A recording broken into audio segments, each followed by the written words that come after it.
Anda kembali bersama kami dalam Power Breakfast di segmen Market Buzz. Pemirsa, sebelum kita diskusi dan juga ngobrol dengan analis di hari ini terkait dengan proyeksi market, kita lihat terlebih dahulu ada agenda ekonomi apa saja yang akan dirilis pada hari ini. Yang pertama ada inflasi inti Indonesia yang akan dirilis oleh BPS pada hari ini, kemudian juga indeks manajer pembelian PMI manufaktur Caixin China untuk periode Juli. Kemudian juga neraca perdagangan Korea Selatan yang juga akan dirilis, kemudian indeks manajer pembelian atau PMI manufaktur ISM di bulan Juli, indeks manajer pembelian atau PMI manufaktur di bulan Juli.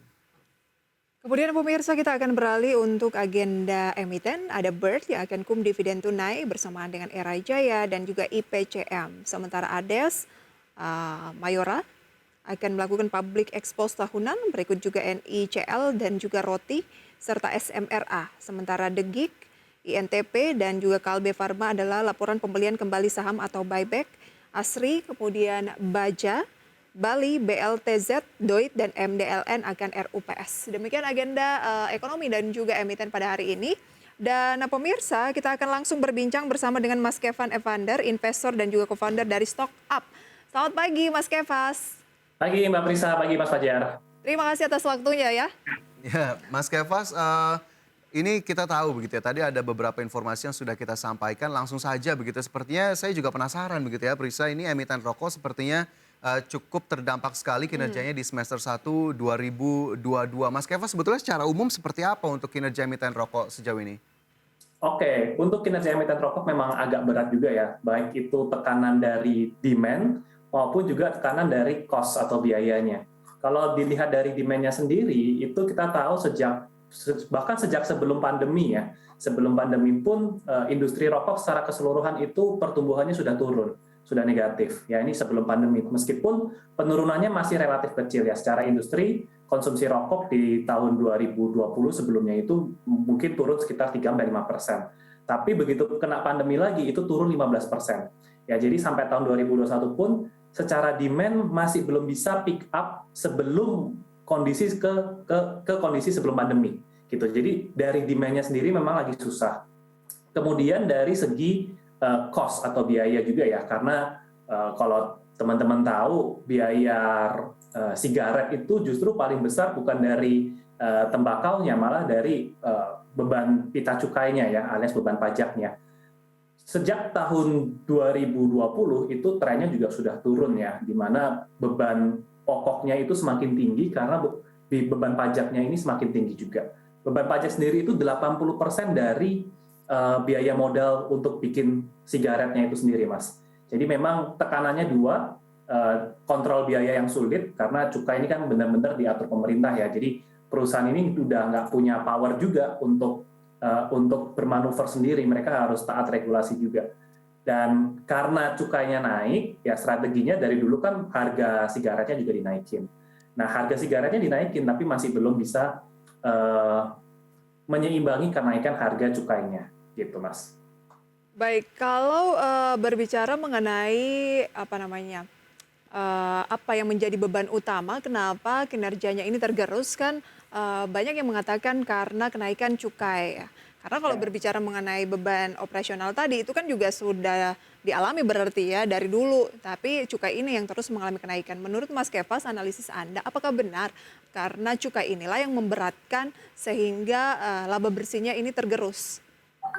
Sangat benar ya, karena tadi seperti yang saya bilang ya, 80% lebih bahkan itu beban pokoknya itu tergantung sama cukai. Jadi kayak beban biaya lintingnya, tenaga kerja, tembakaunya itu cenderung masih stabil gitu, tidak naik banyak-banyak banget. Nah, yang naik banyak adalah ya, beban cukainya. Dan sebenarnya juga hal ini tuh sudah agak lama ya, masalah cukai ini kan bukan masalah baru juga. Sudah dari 5-10 tahun lalu memang kendalanya adalah seperti itu. Cuma karena biasanya ketika cukai dinaikkan, maka harga produk juga pasti akan dinaikkan. Jadi perusahaan itu masih bisa menyeimbangi. Ya. Tapi sekarang sudah demand-nya turun, ya ketika harganya dinaikin, pasti demand akan makin turun lagi. Nah ini makanya nusuk semua ke perusahaan sigaret ya, jadi agak susah industrinya sekarang. Oke, tapi Apakah kemudian ini semakin mempertegas bahwa industri rokok memang benar-benar sunset industri, Mas Kefas? Kita tahu di negara-negara lain sudah disebut demikian, tapi apakah di Indonesia juga akan sama nasibnya menjadi sunset industri? Oke, mungkin sih tidak akan ditinggalkan ya, mungkin tidak akan ditinggalkan karena kita tahu itu kan cukup adiktif ya. Jadi kalau yang memang sudah perokok berat, memang sangat sulit untuk meninggalkan. Dan secara industri pun juga sebenarnya ini masih besar sekali, Mas. Bayangkan saja HM Sampurna itu 1 tahun omsetnya itu 100 triliun. Ya, jadi bayangkan itu 100 triliun itu rokok semua. Dan itu saya rasa memang akan sulit untuk dihilangkan. Dan di satu sisi lain juga seharusnya pemerintah juga menurut saya karena ini kan udah cukup agresif ya kebijakan cukainya ya. Mungkin bisa saja pemerintah akan agak ngerem juga. Kenapa? Karena ya cukai rokok itu salah satu penyumbang pendapatan negara yang besar juga. Ya, pendapatan negara kan berasalnya dari penerimaan pajak. Dan di industri rokok ini nilainya ratusan triliun. Otomatis kalau ini terlalu memberatkan perusahaan juga, nantinya malah penerimaan pendapatan dari pemerintah juga akan terlalu turun karena belum ada yang bisa menggantikan penerimaan pajak dari cukai rokok ya. Misalnya kayak vape atau yang segala macam yang berkembang rokok elektrik itu kan kayaknya belum terlalu kebijakannya belum terlalu diatur. Oke. Nah, jadi ya nggak boleh terlalu agresif juga menurut saya pemerintah supaya penerimaan pajaknya juga bisa tetap tinggi. Saat ini Anda melihat yang dilakukan pemerintah ini sudah tergolong agresif tidak? Karena kita lihat ya dari dampaknya. Kemudian dari kinerja sahamnya, Gudang Garam dalam kurang lebih 1 minggu terakhir sudah tergerus 5% lebih. Kalau berbicara mengenai 6 bulan terakhir 13%, HMSP juga tampaknya demikian. Kalau saya cross-check pemirsa juga bisa lihat di data RTI mungkin ya. 6 bulan terakhir tergerus masih lebih baik hanya 4%-an, tapi dalam 1 bulan terakhir mungkin seiring dengan rilis kinerjanya ini juga turun 4%. Nah, langkah apa yang sebaiknya dilakukan para investor terkait dengan emiten ini? Oke, kalau saya pribadi, karena saya tidak terlalu suka dengan industrinya, jadi ya saya menghindari industri ini karena memang belum ada growth, ya belum ada pertumbuhan. Saya selalu suka perusahaan, sebenarnya perusahaan sektor apapun ya. Kalau memang tidak ada pertumbuhan positif baik dari terutama laba bersihnya ya, laba bersih, laba operasi, kalau tidak bisa bertumbuh itu akan sulit. Jadi harga sahamnya itu pasti akan ditekan habis-habisan. Nah, dia Gudang Garam, HMSP, saya yakin ya kemungkinan besar akan bisa naik persentasenya harga sahamnya naik banyak itu bisa sangat bisa terjadi di kemudian hari ya. Kenapa? Karena investor itu biasa selalu melihat pertumbuhan. Nah, nanti masalahnya saya nggak tahu titik baliknya perusahaan rokok ini kapan. Tapi begitu balik biasanya sahamnya baru jalan lagi. Nah, Tapi jadi untuk saat ini belum menarik ya. belum menarik karena Hindari laba dulu. bersih saja udah turun 30-an% lebih. Oke, Gitu jadi ya, dihindari baik dulu ya. HMSP atau BDRM. Jadi tunggu dulu sampai ada growth-nya ya. Baik. Oke, tunggu ada growth-nya. Berbicara mengenai growth, ada salah satu emiten yang sudah merilis kinerjanya juga, ada Telkom gitu ya, yang merilis kinerjanya ini masih tumbuh dibandingkan dengan industri rokok sekitar 6%. Kita simak informasi selengkapnya pemirsa dalam news headlines berikut ini.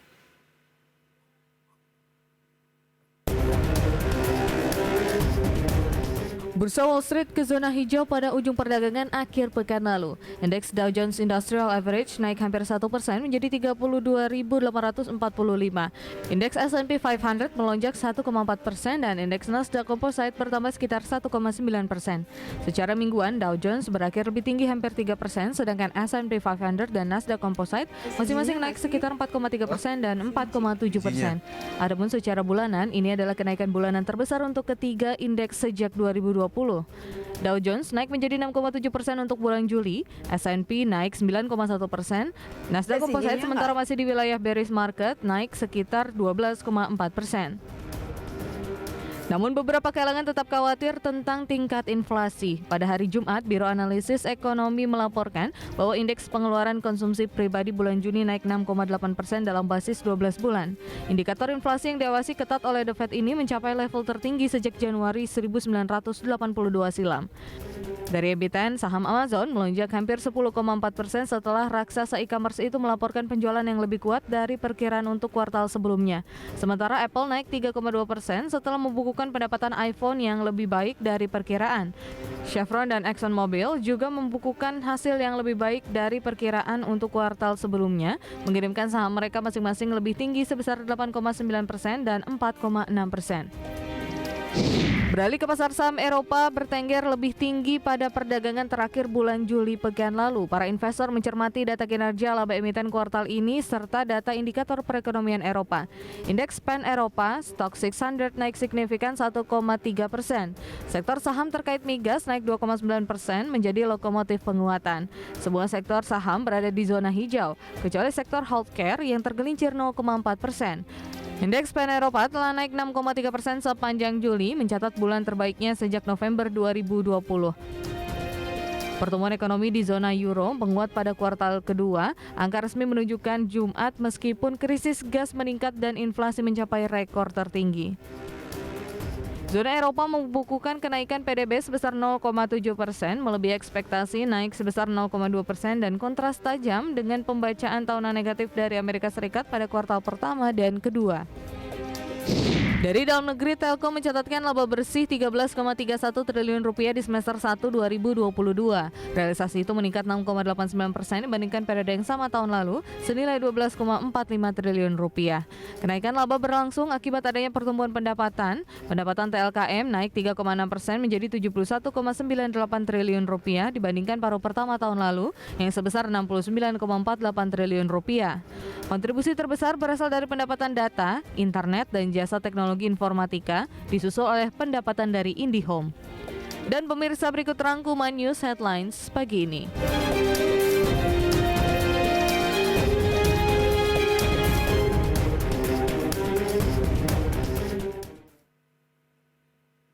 Ya, kembali kita lanjutkan diskusi dan ulasan kita pagi ini masih bersama dengan Mas Kefas begitu yang masih tergabung bersama kami melalui Zoom. Mas Kefas tadi menyambung diskusi kita sebelumnya. Hindari saham-saham yang growth-nya sepertinya belum tampak atau belum muncul. Salah satunya tadi dari emiten-emiten rokok. Lantas dengan Telkom dan juga sejumlah emiten lainnya yang masih ada growth-nya, apakah kemudian ini masih bisa dilirik oleh para investor atau justru Mas Kefas sendiri ada sektor-sektor pilihan dengan growth yang sepertinya cukup menarik untuk bisa kita jadikan pilihan?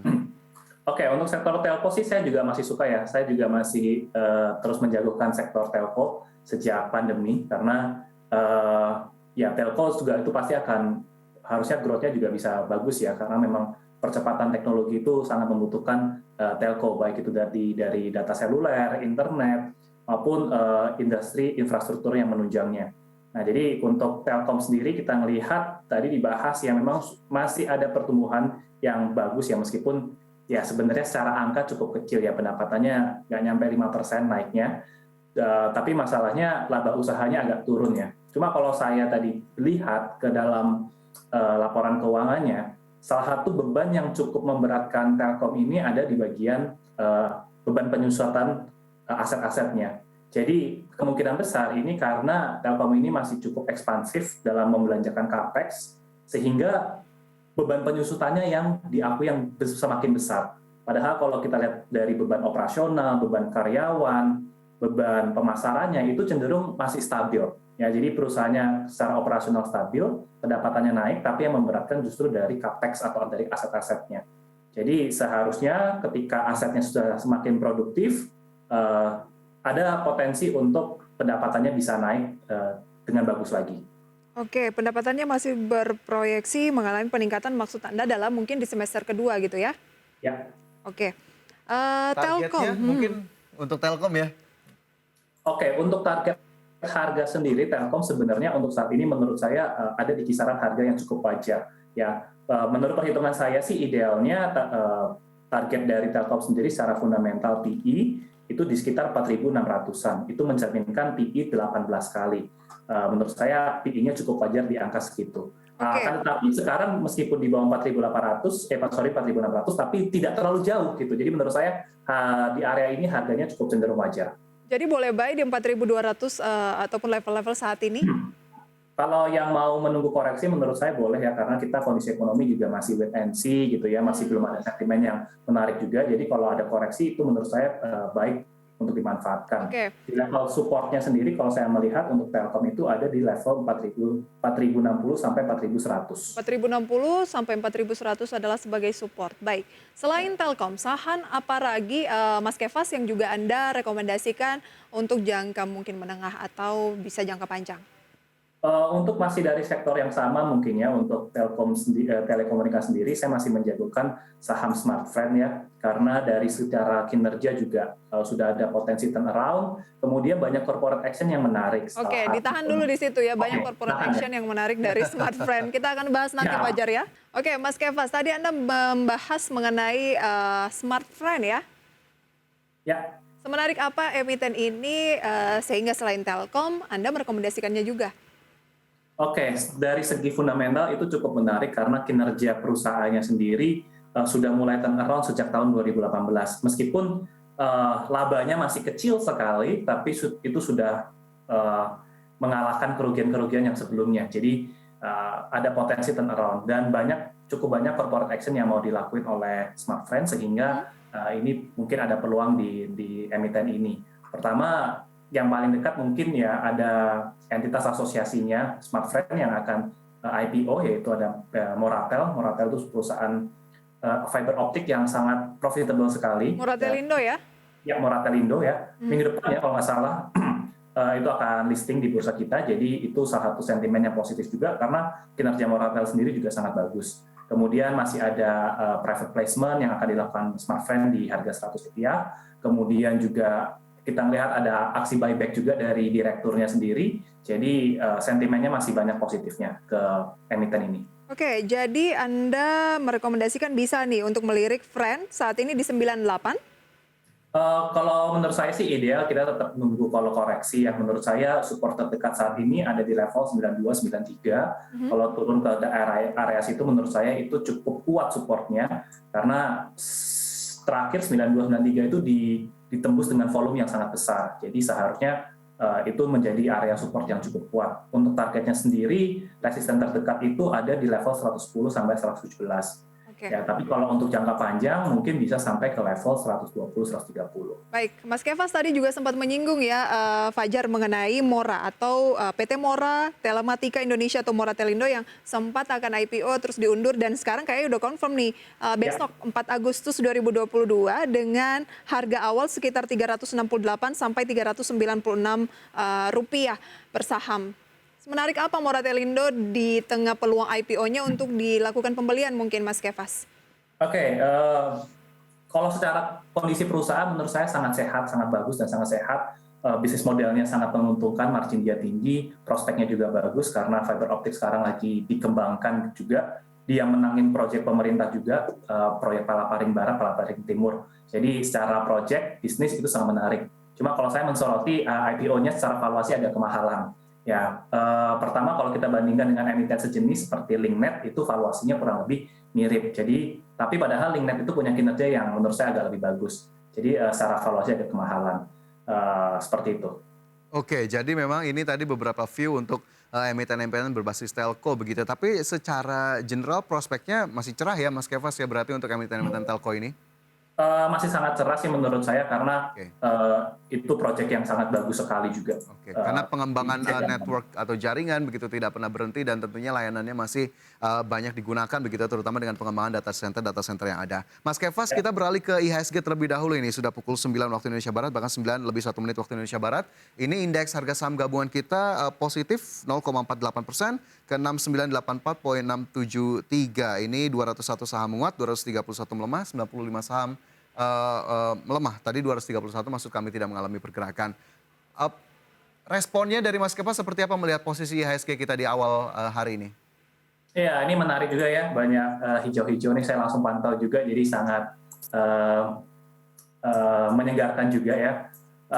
Saya ngerasa sih outlook-nya sih masih cukup positif ya karena kita juga masih menunggu kabar kenaikan suku bunga kita. Cuma kalau kita melihat secara fundamentalnya Indonesia kan cukup kuat ya, inflasi juga masih terjaga, suku bunga juga hebatnya ya ketika suku bunga kita belum dinaikkan tapi rupiah kita sudah menguat. Betul. Itu udah tanda-tanda yang ini sangat direspon oleh market. Kemudian saya mensoroti juga ya laporan kinerja perbankan itu bagus-bagus. Ya apalagi OJK juga merevisi pertumbuhan kredit dinaikin. Ya jadi saya melihat dari kebijakan-kebijakan pemerintah rasanya cukup optimis dengan pertumbuhannya Indonesia. Jadi kita melihat view-nya harusnya masih positif sampai akhir tahun. Sejauh mana rilis data makroekonomi seperti inflasi gitu ya di awal bulan ini akan mempengaruhi perjalanan dari market? Sangat pengaruh ya, terutama untuk secara short term-nya, karena mungkin kalau di luar ekspektasi, tiba-tiba mungkin bisa terjadi koreksi yang panic selling seperti itu. Ya, atau di luar ekspektasi semakin lebih bagus juga pasti akan menimbulkan euforia. Cuma secara jangka panjang memang sudah kelihatan IHSG kita tuh cukup kuat ya. Di level 6.600 sampai 6.700 tuh IHSG kita sulit tembus ke bawah. Jadi itu menandakan banyak investor yang cukup optimis, padahal indeks Amerika kan turunnya sangat dalam ya. Nasdaq bisa 30%, Dow Jones bisa 15% turunnya. Sedangkan Indonesia dari awal tahun kan kita cukup masih sideways lah di sini-sini aja. Ya itu menunjukkan cukup ada rasa optimis ya supaya kita nggak masuk ke resesi atau ke koreksi yang dalam secara indeksnya. Oke, mengutip Mas Kefas tadi, sepertinya ada satu sektor yang disebutkan ada perbankan begitu ya. Kita masih menantikan bagaimana putusan Bank Indonesia, apakah kemudian akan lebih agresif. Pada bulan lalu masih menahan suku bunga acuan begitu ya. Tadi rupiah juga mencatatkan penguatan, perbankan sudah merilis laporan keuangan. Apakah sektor ini masuk juga dalam universe atau yang diperhatikan oleh Mas Kefas dan bisa disarankan kepada investor? Oh tentu saja, tentu dari dulu saya selalu menjagokan perbankan lah, sampai jangka panjang saya juga masih menjaga perbankan selama dia koreksi cukup dalam, misalnya kayak Bank BRI, Bank BCA, Mandiri, BNI itu ya yang top 4-nya. Kalau koreksi 20% itu sebenarnya sudah cukup dalam koreksinya, apalagi kondisi fundamentalnya kan kuat. Jadi itu merupakan sebuah peluang. Oke, Ya, kita cermati ya, banking hari ini ada BBRI, BBNI, BBCA, rata-rata mengalami kenaikan. BBNI naik 2%, kemudian BBCA 0,68%, BRI 0,23%. Dari sekian banyak emiten banking, lapis 1, kemudian juga mungkin second liner gitu ya. Mana yang menarik untuk dicermati? Oke, kalau kita melihat rilis laporan keuangan yang baru muncul, sepertinya secara pertumbuhan itu Bank Mandiri dan Bank BRI yang paling ngebut pertumbuhannya ya. Jadi mereka tumbuh double digit secara penerimaan pendapatan dari bunga. Jadi menurut saya dua emiten itu dulu yang perlu dicermati karena kelihatannya yang bangkit duluan ini dari sektor UMKM-nya. Karena BRI terkenal dengan pinjaman ke mikro, Bank Mandiri pun juga sudah mulai banyak ke lending-nya ke sektor mikro atau UMKM. Jadi dua itu yang punya pertumbuhan bagus saat ini. Oke, jadi ada Bank Mandiri dan Bank BRI. Dan BRI. Ini juga layak untuk dicermati. Buy on weakness atau bisa langsung buy? Dan berapa target untuk kedua perbankan ini? Kalau untuk target jangka panjang ya buat teman-teman yang nabung, saya rasa sih nggak terlalu usah dipusingkan ya secara target sih. Saya selalu mengincar all time high ya. Untuk all time high Bank BRI sendiri kan masih di level 4.900 dan sekarang harganya di 4.300 ya. Jadi menawarkan ya diskon sekitar 15%-an. Menurut saya harga sekarang pun kalau yang suka nabung itu juga masih menarik. Baik. Tapi kalau mau menghitung secara teknikal untuk support terdekat sendiri di level 4.200 saat ini. Baik, itu dia rekomendasi untuk banking pemirsa. Kemudian kita beralih ke pembukaan perdagangan, tadi sudah disinggung oleh Fajar dan juga Mas Kefas ya, pembukaannya positif pemirsa dan rupiah kita juga bergerak di 14.700-an. Bagaimana dengan gainers dan juga losers? Kita ke top gainers pemirsa, ini based on persentase.